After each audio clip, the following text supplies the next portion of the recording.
Hi everyone, my name is Elif and I am really glad to meet you again. In this video, I would like to share the book which I read, What the CEO Wants You to Know, is written by Ram Charan. Ram Charan is a thought leader in business and had been advising the CEOs and board of the directors at the companies around the world dedicated. This book is one of his prolific author's earliest book, yet it remains very relevant today. There is no difference between to run a big company than to sell fruit from a cart or run a small shop in a village, according to Ram Charan.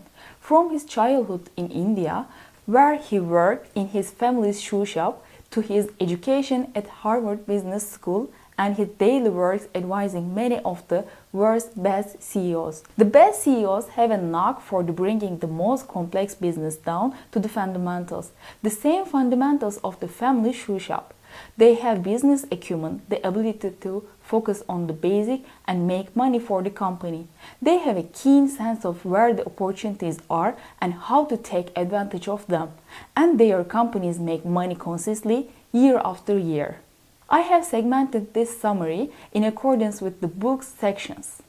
Charan feels that the best CEOs are like the best teachers you have ever had, and they are able to take the complexity and mystery out of the business by focusing on the core fundamentals. The most successful business leaders focus on the fundamentals and they have a keen sense of how a business makes money.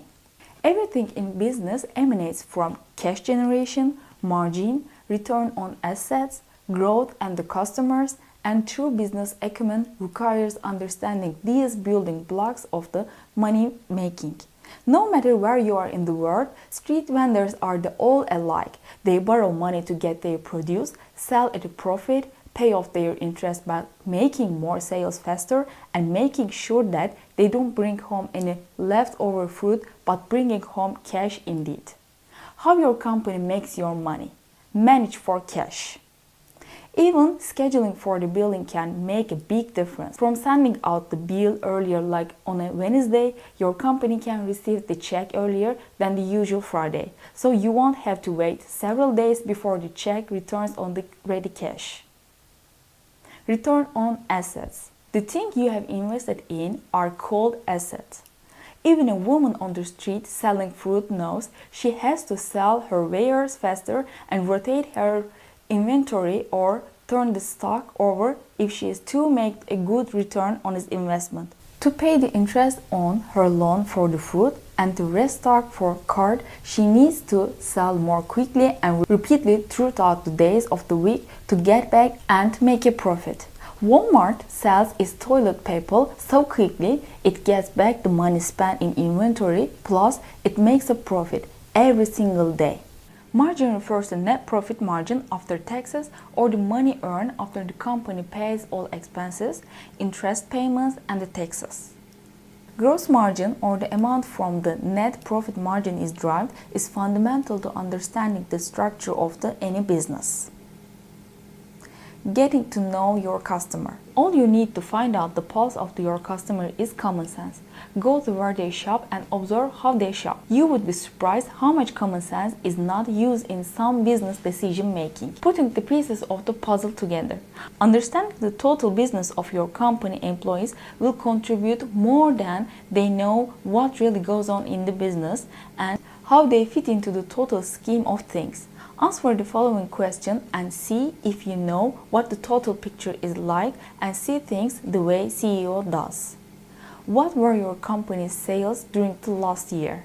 Is the company growing or is the growth picture good enough? What's your company's profit margin? Is it growing, declining or flat? How does your margin compare with the other competitors? Do you know your company's inventory velocity? What is your company's return on asset? Is your company's cash generation increasing or decreasing? Is your company gaining or losing against the competitors?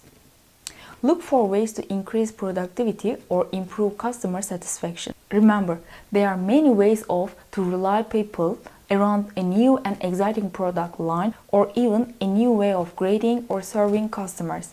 Cash generation, margin, velocity, return of assets, growth, and customers should be the part of everyone's vocabulary in every company, and when it is, the CEO will be the leader of a well informed organization with real business acumen. Section 2. Business acumen in the real world. Once business leaders understand the fundamentals, they must be able to apply them in real world. Sharon writes that the world has complexity, but the leaders provide clarity.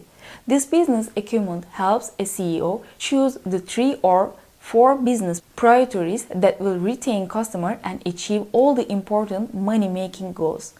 A business priority defines the most important action that needs to be taken at a certain point in time, as well as the appropriate response to the unexpected, whether a crisis or an opportunity. The Sharon stressed that many business leaders falter because they become overwhelmed or indecisive.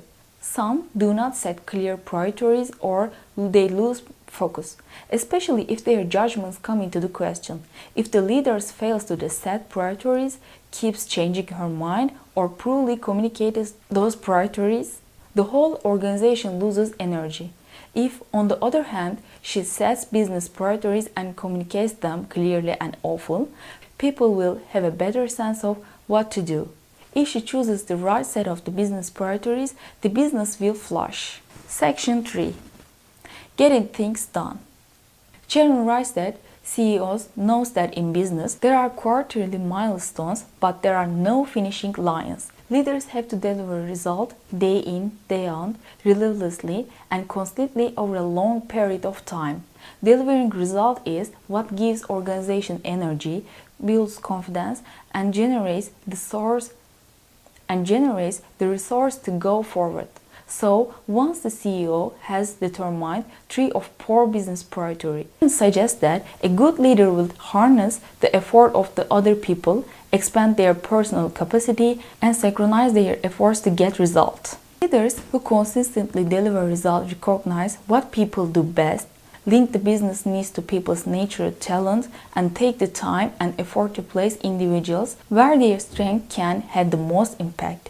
CEOs must have the insight into people and the organization to get the energy aligned. Sharon knows that the business excellence alone is not sufficient.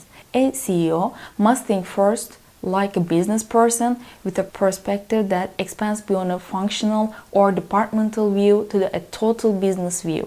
So, as CEO, how deep is your understanding of business fundamentals and how well do you apply them? How well do you prioritize business objectives? Some resources and talent are the best utilized.